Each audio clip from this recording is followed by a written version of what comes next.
King's Cross, November 1987, one of the biggest disasters in the history of the Tube. Today's report acknowledges that there have been improvements since the King's Cross disaster, but not nearly enough.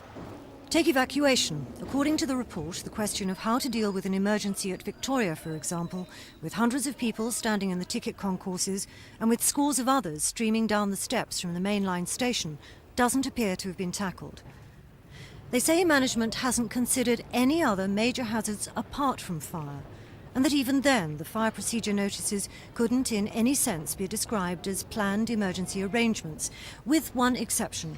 That was a proposed rough outline plan, in the words of the report, with draft instructions for the orderly evacuation of Baker Street Station. That document showed up the present system as entirely inadequate. The investigators found that there are no comprehensive emergency arrangements anywhere on the Underground, not even at major interchange stations like Oxford Circus, Waterloo and the Bank. And there's much more, enough to worry the Secretary of State. But what about London Underground, the subject of the survey? It's about 2.5 times as safe as being at home and 50 times as safe as being in a car. But we're not complacent. We've worked hard on physical improvements since King's Cross.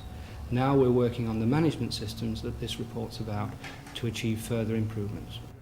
He confirmed that all but one of the report's recommendations are being put into practice, and that one's political. So the spotlight is firmly back on safety on the Underground, the only way to prevent a repetition of November 1987. Tricia Ingrams, Thames News.